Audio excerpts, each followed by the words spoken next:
Let's return now to President Trump's trip to the Middle East. He announced the lifting of sanctions on Syria, along with hundreds of billions of dollars in new arms sales and U.S.-Saudi business agreements. For additional perspective on all this, we get two views.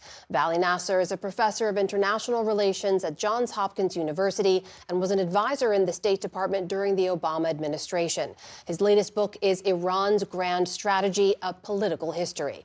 And Bernard Hakel is professor of Near Eastern Studies at Princeton University and senior fellow at the Hudson Institute. Gentlemen, welcome to you both. And Bernie Hakel, I'll start with you here. The White House is hailing these economic and defense deals that they announced during President Trump's trip, including that $600 billion in what they say are Saudi investments. What stands out to you in terms of what the U.S. says they were able to secure from Saudi Arabia during this trip? Well, thank you. They certainly were able to secure major arms deals and also a major agreement on artificial intelligence.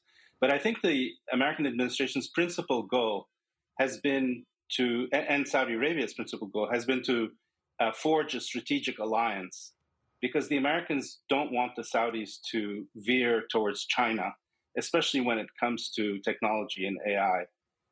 And I think that relationship, that strategic relationship, has been very strongly solidified with this visit of President Trump. Vali Nasser, what about this major development Nick reported on earlier? President Trump's announcement that he will lift sanctions on Syria. He will meet with Syria's leader tomorrow. This is something the Saudis have been pushing for. Does this say to you that Saudi Arabia is influencing Trump's policy in the Middle East? And could that mean other changes for U.S. policy in the region? Well, thank you very much for having us. I think building on what Bernie said, that what we're seeing is a moment in which a strategic relationship between the United States and Saudi Arabia is forging. The president is going to Saudi Arabia after also concluding a ceasefire with the Houthis, in which the Saudis did play an important role. There is the nuclear negotiations with Iran, where although Saudi Arabia is not sitting at the table, it is having influence both on Tehran and in Washington in prodding them towards a deal. And generally what we are seeing is that the United States is actually moving its Middle East policy closer to an axis with Riyadh in a way in which the U.S. foreign policy decisions are reflecting much more what is Saudi Arabia's vision for peace and stability and future of this region, more so than that of Israel, for instance, which we would have expected to be the case. Bernie Hakel, pick up on that point there. The fact also that Mohammed bin Salman has been calling specifically for a ceasefire in Gaza, right? He's been calling for some kind of credible plan for statehood for Palestinians. That's been roundly rejected by the Israeli Prime Minister Netanyahu. And also Netanyahu carried out bombings in Gaza while President Trump is in the region.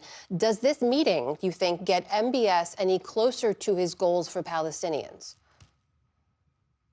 Well, I definitely think that people in Israel will not be happy listening to President Trump's speech today, largely because of the lifting of sanctions on Syria. The Israelis are very worried that the new Syrian leadership is a jihadist leadership and have sought very hard to prevent that leadership from fully consolidating its power.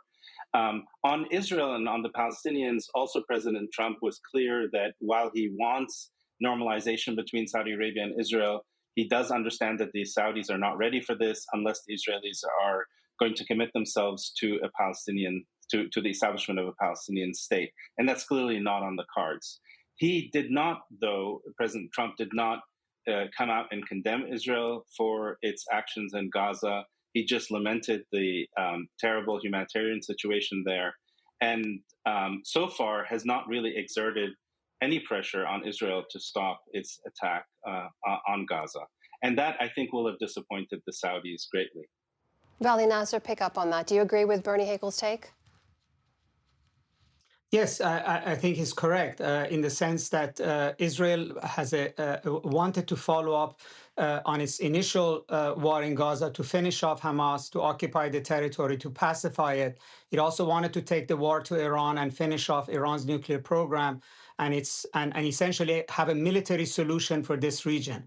We see that Saudi Arabia has been pushing for a very different agenda, a ceasefire in Yemen, bringing in Syria into the fold in the Arab world, lifting sanctions on it, nuclear talks with Iran, and an end to the Gaza war with a future for the Palestinians. And increasingly, we're seeing the influence of Riyadh in Washington, that Washington's position is moving gradually more and more aligned with Saudi Arabia. And I have to say also, it is important that Saudi Arabia is delivering. For instance, it did play a positive role in bringing about the Houthi ceasefire with the United States, is playing a positive role in the in negotiations between the United States and Iran, and also in bringing Syria into the fold in the Arab world. So all put together, it's not that the President Trump is giving a gift to Mohammed bin Salman. I think this is a moment where Saudi Arabia is playing a much bigger role.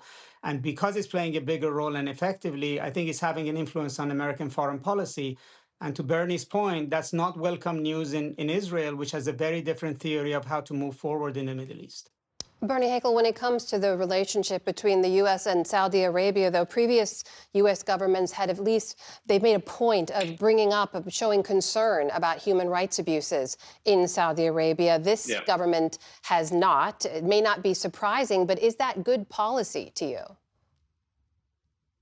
Well, I mean, I think from the Saudi perspective, the fact that the Trump administration doesn't care or doesn't seem to care very much about, what we call values, namely democracy, human rights, or at least doesn't seem to or appear to interfere in the domestic affairs of Saudi Arabia, is very welcome. And by the way, it's very welcome by many other leaders in this part of the world, not just in Saudi Arabia. So they prefer a transactional, interest-based, realist foreign policy. And of course, that's something that they did not like about the first 2 years of the Biden administration, and certainly some aspects of the Obama administration, where U.S. foreign policy played on the issues of values, or at least invoked values. This was also true, by the way, for the George W. Bush administration with the neocons, who were criticized by President Trump today. So the Saudis are definitely happier with this approach to American foreign policy. I would also add one other thing, which is that the Saudi foreign policy now, the way it views the region, is also one that is based on realism and pragmatism. And they see arsonists in the region. They see the right-wing Israelis as arsonists, people who want to use violence and military power, as Vali said, to change the political equation in the region. They also see some elements in the Iranian regime who are extremists and who also would like to use non-state actors and terror.